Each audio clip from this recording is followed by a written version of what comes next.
Bonjour. Eh bien, bonjour chers amis et bienvenue sur Radio Médecine Douce pour un nouvel épisode de Caractère Libre.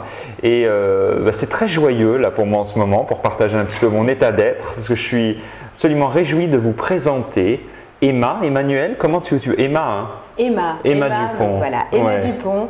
Emmanuel, prénom de naissance, mais Emma dans mon travail. Je suis ravi de t'accueillir. Moi aussi, ravie d'être là. On se connaissait d'un ailleurs, on se connaît au travers des, des réseaux, on se connaît pour avoir des échanges qu'on a pu avoir. Et on provoque cette rencontre dans le corps aujourd'hui. Et merci d'être là. Merci de me recevoir. Donc, je ne connaissais pas ton parcours. On a eu l'occasion J'ai eu l'occasion de le découvrir un petit peu et il est juste passionnant. Tu évoquais que la violence avait eu beaucoup de place dans ta vie avant. Oui. Et qu'est-ce que tu pourrais peut-être, si on le prend peut-être par un bout, qu'est-ce que tu pourrais nous dire à ce sujet? Je pourrais dire grâce à, parce que en fait cette violence dans ma vie, donc violence d'avoir perdu la garde de mes enfants, violence, on va commencer par le commencement, de ne pas connaître mes origines puisque j'ai été adoptée, donc cette ignorance avec la naissance sous X. Ensuite, violence de pas savoir tout le temps bien m'insérer dans le monde de manière fluide et harmonisée, donc d'être en opposition parce que empreinte de plein de choses à l'intérieur que je ne connaissais pas. Donc ce caractère qu'on disait rebelle, or aujourd'hui je peux juste dire que je défends mes valeurs. Je ne suis pas rebelle, je suis engagée. Mais cette violence-là, puisque je l'ignorais, m'a conduite, donc après mariage qui a été très heureux et puis à un moment donné, pareil, tout en éclat. Donc beaucoup d'énergie, tu vois, beaucoup de mouvement, beaucoup de force en fait qui veut sortir, mais sans moi qui puisse comprendre ce qu'elle veut dire. Ensuite, violence d'avoir perdu la garde des enfants, l'autorité parentale, et grâce à une belle résilience et une richesse que j'accepte de faire vivre, que j'accepte de partager, merci encore avec toi, tu vois, aujourd'hui, et que j'accepte d'enseigner. Donc voilà, une violence, tu sais, comme deux plaques tectoniques qui se sont confrontées pour faire dresser une montagne, en fait, voilà. Et maintenant, cette belle joie et ce pétillement, cet émerveillement d'être moi, de m'être trouvée, d'avoir trouvé du sens, de faire des belles rencontres, de pouvoir jouir de la vie, m'émerveiller d'avoir vécu tout ça, dégagé, libéré de mes propres jugements, mes propres reproches, mes propres projections, voilà, tout ça, tout cet ordre qui se met en place et des grâces à, beaucoup de grâces à, beaucoup de gratitude, beaucoup de remerciements.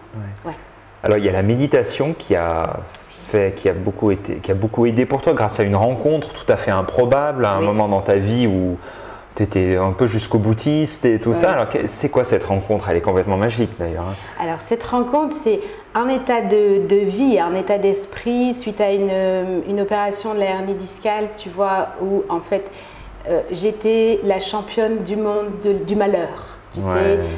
Je souffrais, je pensais que je souffrais plus que tout le monde, donc vraiment un état interne, un mal-être, beaucoup d'agressivité et une dépendance au cannabis qui me faisait maintenir juste la tête là pour que je puisse respirer.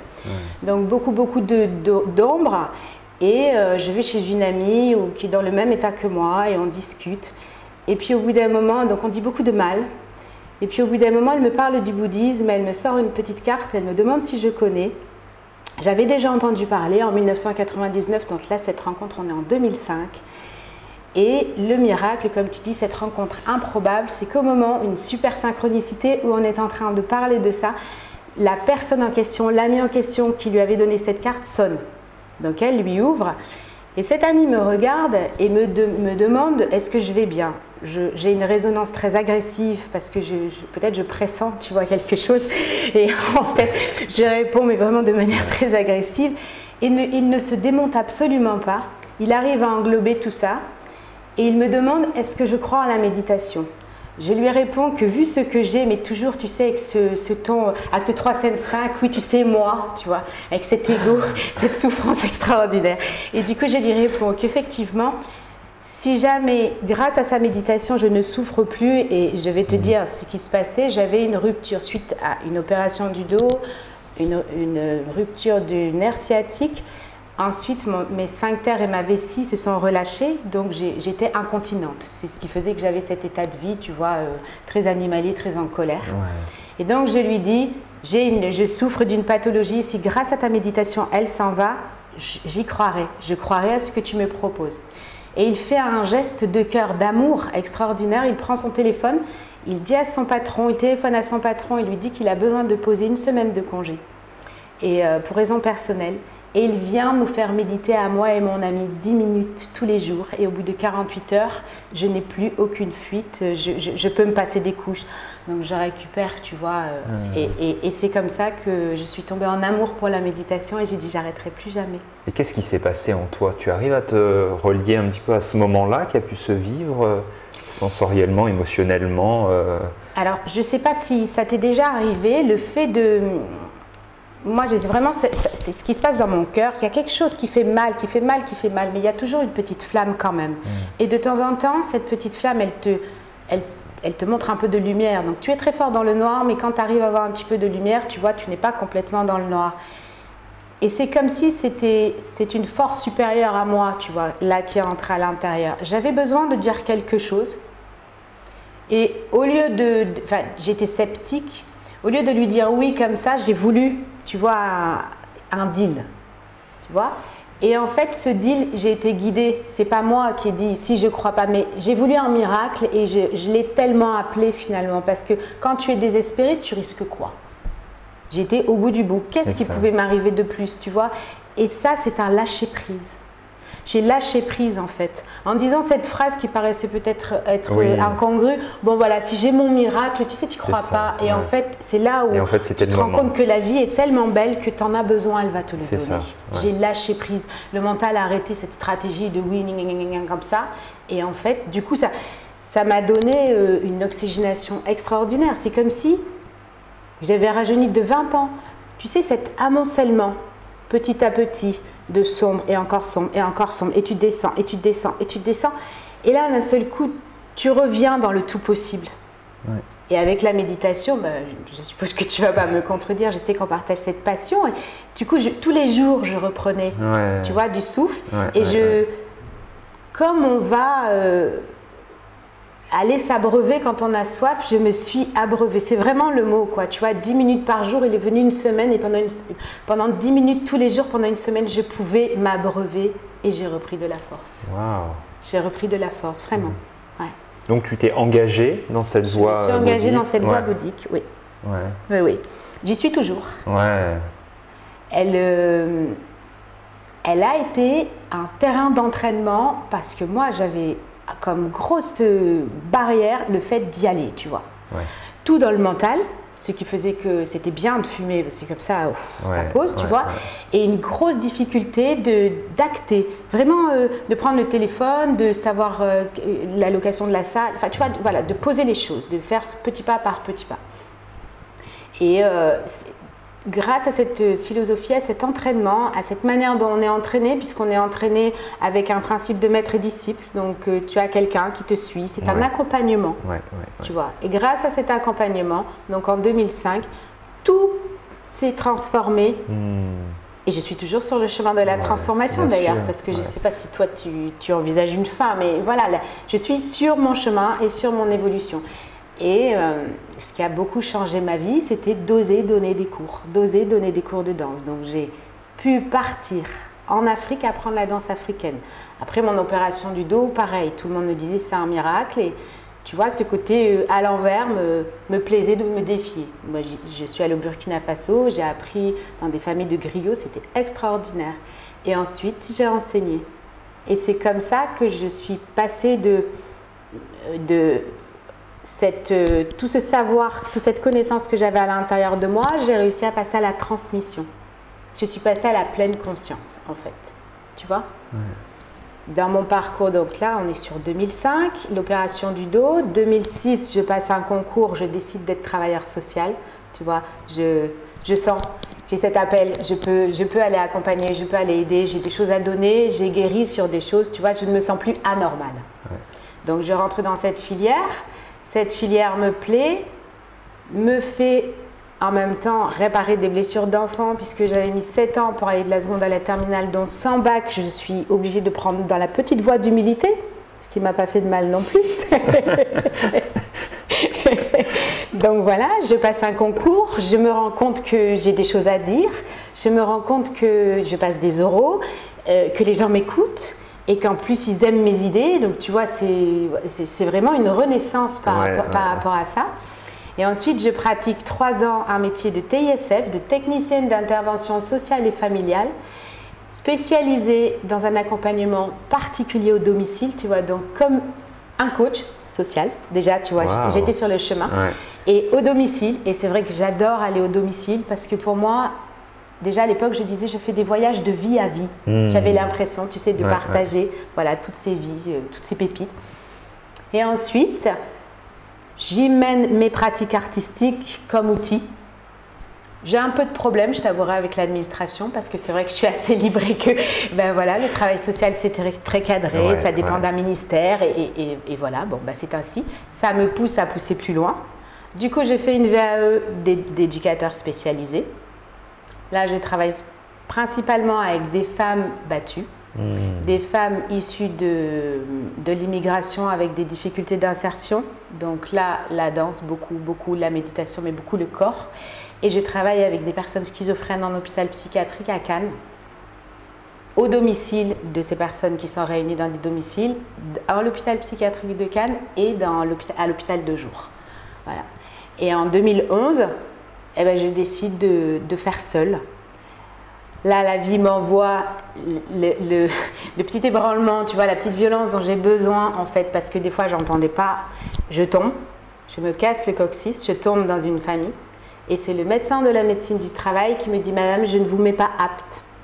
Vous n'êtes pas faite pour… C'est pas que vous n'êtes pas faite pour pratiquer ce métier, mais vous n'êtes pas faite pour le pratiquer comme ça. Et c'est votre corps qui répond. C'est votre corps qui vous dit « Il est temps que vous alliez voguer vers ailleurs. » Il m'a dit « Votre vision des choses est tellement personnelle, vous devez les poser. Sinon, vous allez toute votre vie faire des compromis avec qui vous êtes. » Tu vois, un médecin de la médecine du travail qui ne représente pas forcément l'autorité, tu sais, ouverte.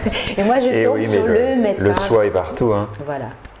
Et le 11 septembre à 11h11, je suis libre. Tu vois, voilà, j'ai encore même les heures miroirs, enfin j'ai tout qui me dit. Et puis, depuis, le chemin.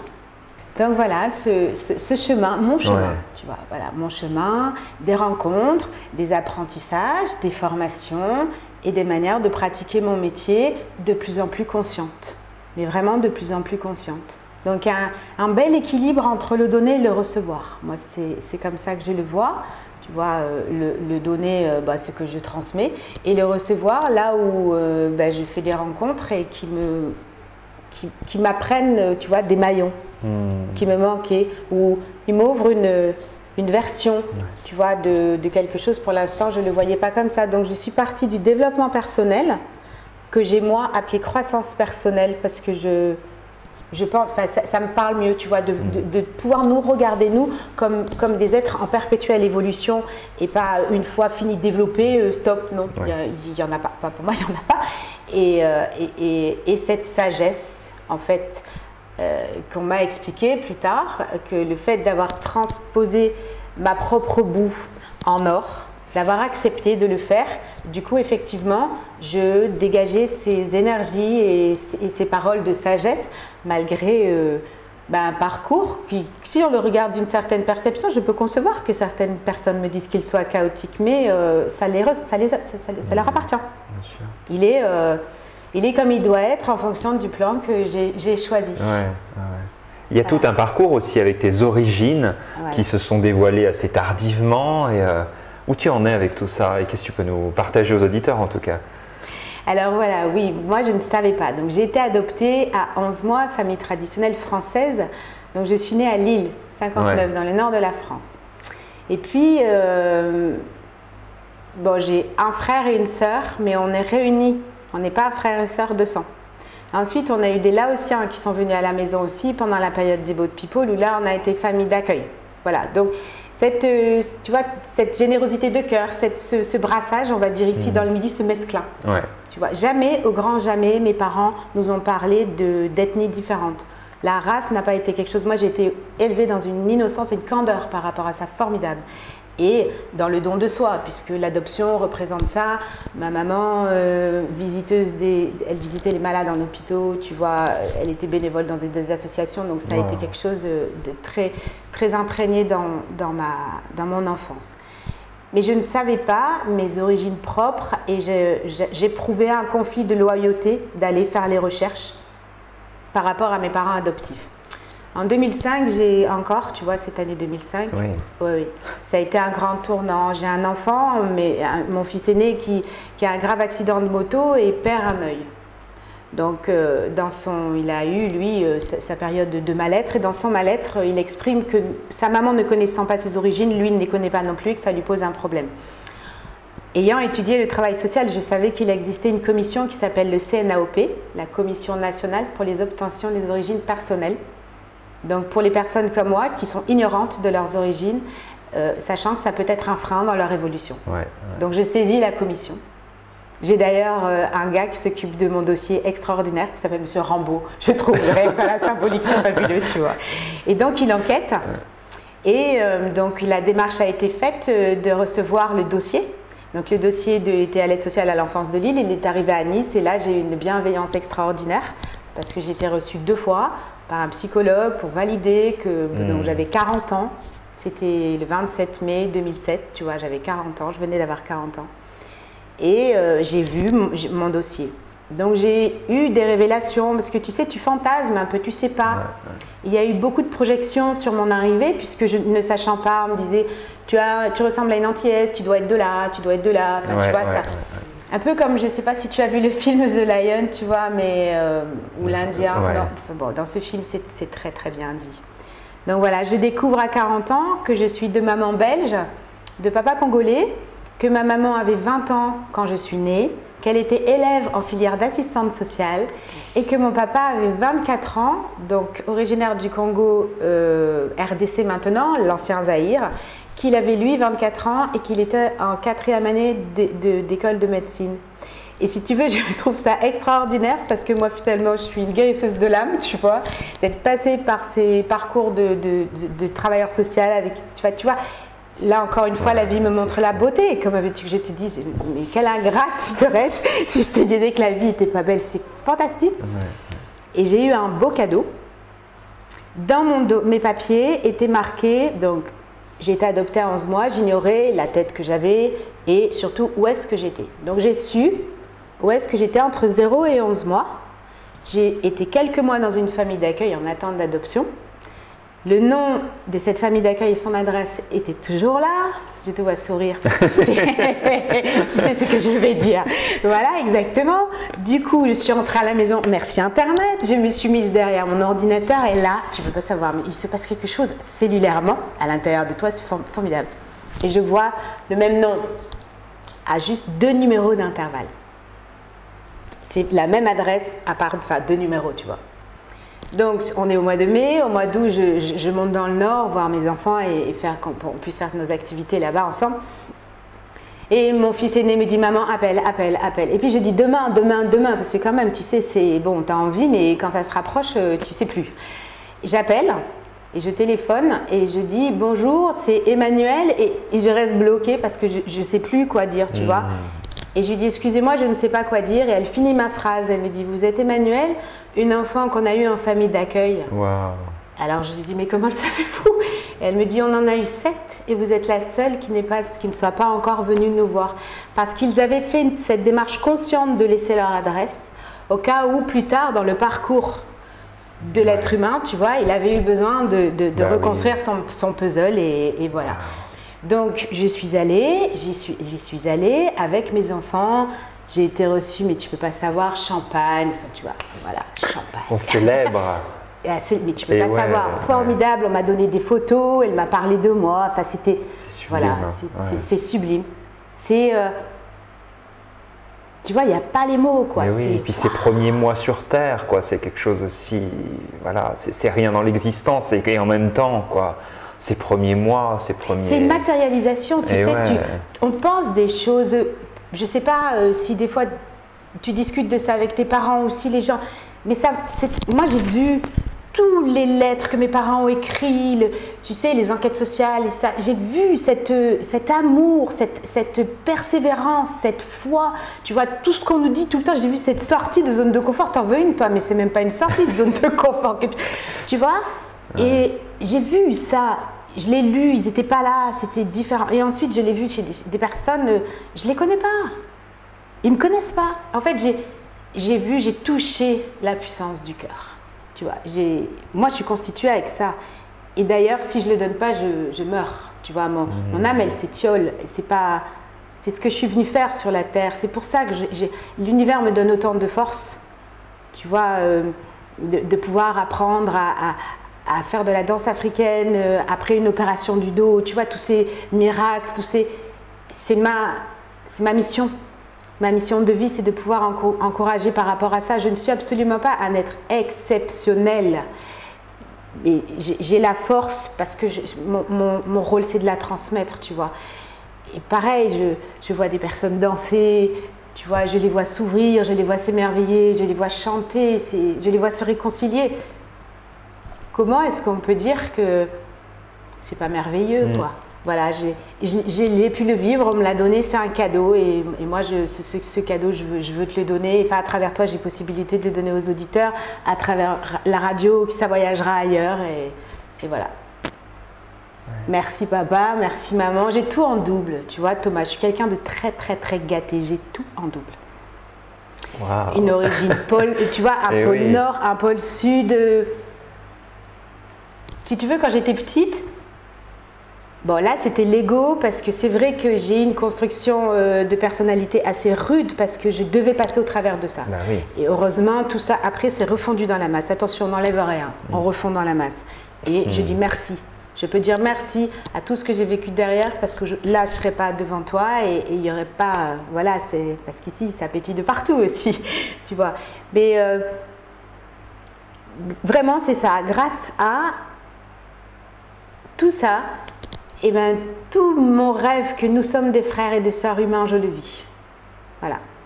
Et ça, de pouvoir te rendre compte que tu es le tout et que tu fais partie d'une famille humaine, c'est waouh.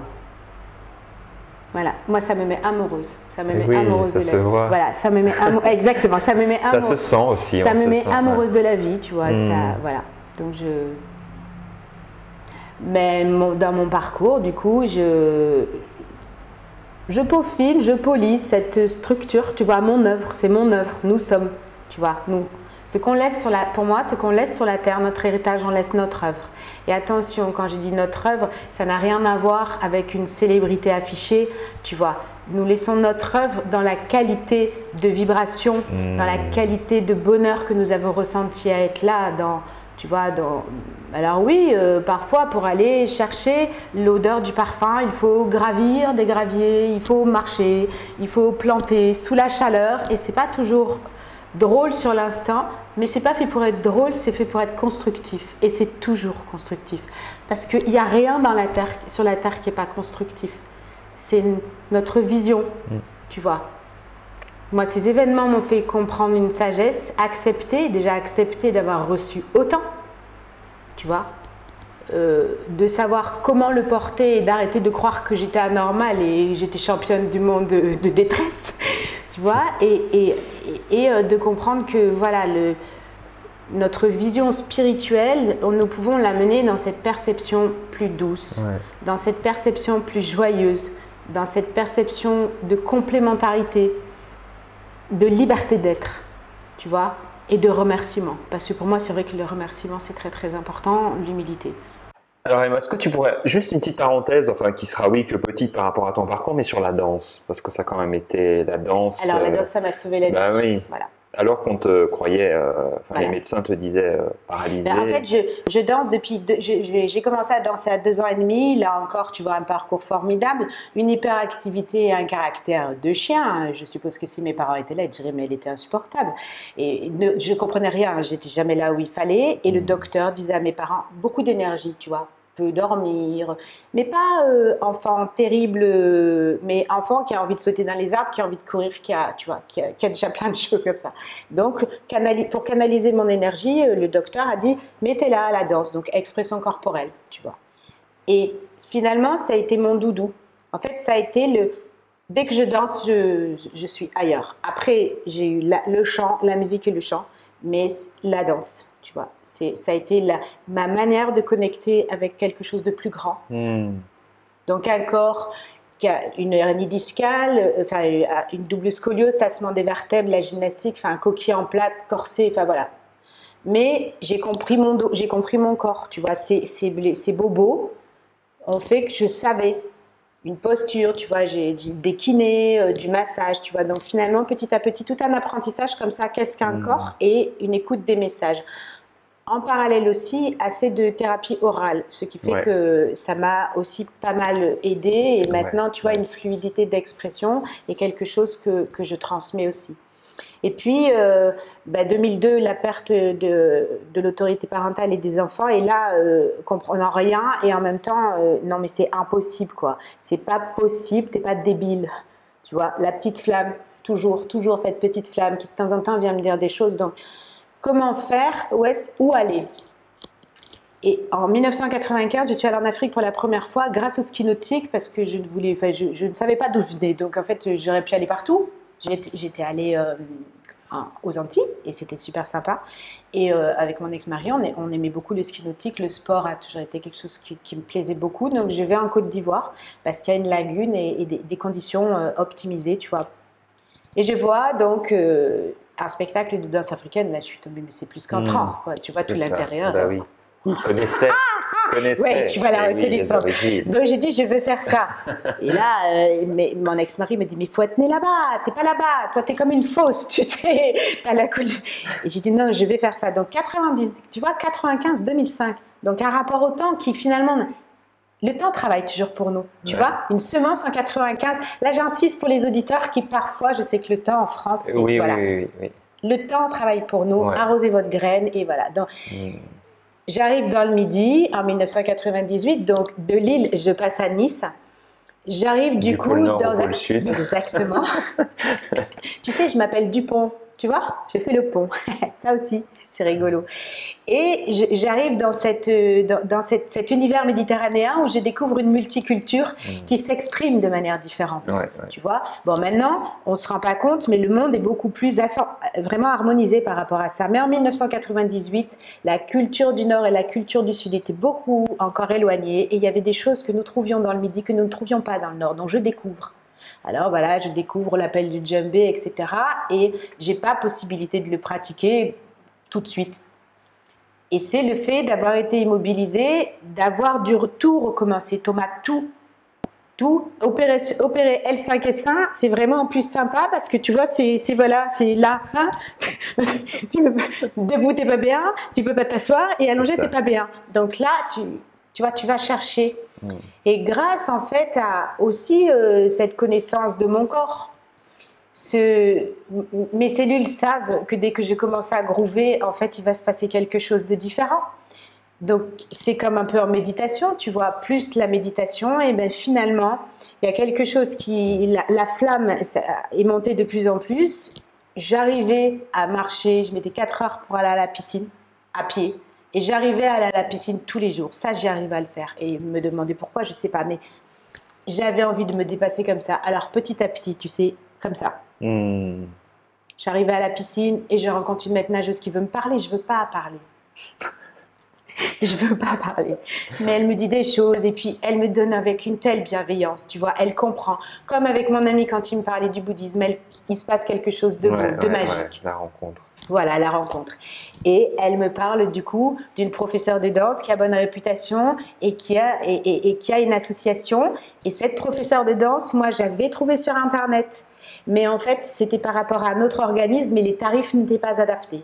Et là, comme par hasard, l'univers venait me donner par rapport à cette femme un tarif adapté et une proximité, tu vois, qui était vraiment tout abordable pour moi. Donc je me lance de cette association. J'ai eu la possibilité de partir en Afrique dans une famille de griots burkinabés. Donc là, tu es en immersion. Alors je te raconte pas, tu danses 7 heures par jour, les pieds dans le sable, il fait un cagnard comme ça, tu pleures. Enfin, tu sais, c'est comme une hallucination en fait finalement. Ouais. Tu te dépasses. Tu vois.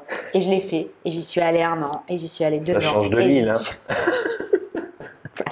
Voilà, et j'ai fait une 3e année, et je suis partie dans le désert, tu vois. Là aujourd'hui, j'ai mis mes bracelets parce que ça c'est le désert, tu vois, et les coris, et voilà, je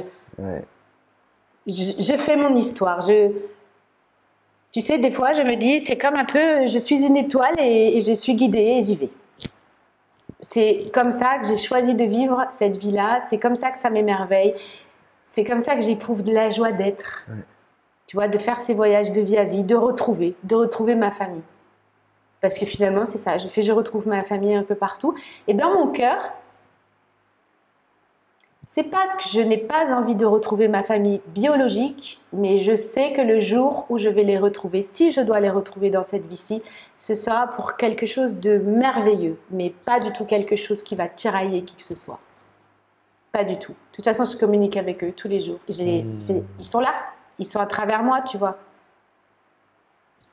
Ça m'a permis de créer cette identité professionnelle où ben, c'est ce que j'enseigne, tu vois, dans cette pleine conscience. J'enseigne le respect des ancêtres, le fait de faire vivre le bon côté des mémoires, la bonne perception des mémoires, et pas, tu sais, de dire ça, je n'en veux pas, je le jette à la poubelle, non.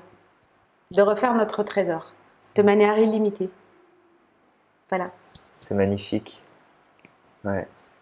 Moi, je trouve cette entrevue splendide et très vibratoire, quelque chose de très... Oui, c'est ce qu'on me dit souvent. Ouais. Alors, tu accompagnes. Voilà. Tu accompagnes. Et comment est-ce qu'on peut entrer en contact avec toi? Par Facebook. Ouais. J'adore Facebook parce que ça aussi, ça a été quand j'ai accepté, j'ai dit ok, je crée ça, tu vois, j'ai accepté, je dis c'est ok, j'arrête de dire il me manque un pour faire 2, tu vois, j'y vais. Et là, tout s'est ouvert et ça s'est ouvert grâce à Internet. Voilà. C'est d'ailleurs comme ça que je t'ai rencontré, que j'ai rencontré Radio Médecine Douce. Et donc, c'est un média que j'aime beaucoup et on me trouve sur Facebook. Et de manière très spontanée, on me raconte comment est-ce qu'on a envie de faire. Je peux me déplacer, on peut travailler par l'ordinateur, tu vois, donc voilà, présentiel ou virtuel. Et ensuite, je fais des ateliers. Voilà, je fais des ateliers. Donc, si tu veux, moi, je suis une thérapeute holistique dans la manière dont je regarde un être humain, dont je le vois, tu vois. Et où, comme si je recollais certaines choses, je lui donne d'autres accès. Soit on prend une consultation, soit on décide un accompagnement. Ensuite, après, voilà, bon, je sais qu'il y a des considérations financières et aussi, c'est le temps. Voilà, moi, je m'harmonise avec les éléments. C'est pas nous qui décidons de tout comme ça. Et ensuite, l'atelier, là, je rentre dans un registre d'art thérapeute. Voilà. Donc, j'ai fait beaucoup danser la joie sur 2015-2016. Ça, c'était 2016-2017. C'était mon truc. J'ai créé un atelier pendant 2 ans, danser en conscience et danser sa joie. Donc, on fait des jeux. Grâce à ces jeux, il y a une émulsion. Et ensuite, on prend des temps de pause où on va laisser émerger. Et à la fin, un petit cercle de parole. Je le fais évoluer et cette année, je vais les faire sur 48 heures. Donc, je vais proposer 6 heures. 3 heures le matin, 3 heures l'après-midi, sur un samedi et sur un dimanche. Voilà. Et sinon, pour l'instant, je suis arrivée dans le Var, je suis à l'Accro et j'aime beaucoup. Et j'aime beaucoup parce que c'est entre Marseille et Nice. Tu vois? Et je trouve que c'est sympa. Voilà. Donc, on me trouve sur Facebook. Je mettrai toutes les coordonnées pour que les gens puissent te contacter. Merci, j'ai envie de dire vraiment, mais merci pour ce moment qui est toujours un exercice de style, parce que résumé, parce que tout ça, mais je trouve qu'on a bien rebondi. Carrément. Il me semble qu'on a évoqué, On a dit l'essentiel, on a dit beaucoup de choses. Et moi, un message pour les auditeurs, aimez-vous. Aimez-vous. Aimez profondément toute l'ombre dont vous jugez être empreint. D'ailleurs, j'ai souvent dans la tête cette métaphore. si dans une pièce, nous avons une partie d'ombre, nous allons prendre un projecteur, nous allons prendre une lampe, nous allons l'éclairer. Nous n'allons pas l'enlever. Voilà. Éclairons-nous.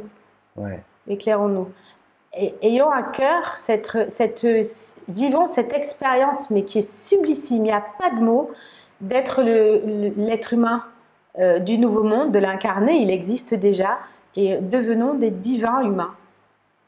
Parce que c'est possible. C'est notre. Et là, c'est. On groove. Et oui, on voit de ton expérience. Et oui, on groove. Et oui, c'est. Tout est chouette. Tout est chouette. Et voilà, moi, ça fera partie d'autres choses. J'ai beaucoup de choses à témoigner. Je fais petit à petit parce qu'il y a toute cette richesse. Mais effectivement, oui. Mais pour mes enfants, ça n'a pas toujours été simple. La persévérance et l'amour que j'ai envie de leur donner tous les jours, le fait que j'ai su leur dire, écoutez, je ne vais pas me battre contre votre papa parce que de toute façon, ils vont devenir fous et c'est pas mon truc. Restons sur nos vœux originels. Tu vois, moi, j'ai mis des enfants au monde, j'avais un engagement, rester sur cet engagement. Après, je ne les ai pas élevés avec le papa. Je peux toujours leur porter un regard. La vie est énergétique et vibratoire. Et voilà, et je leur laisse le temps. Tout ça, c'est formateur, constructif, vibrant, tu vois, c'est de qualité.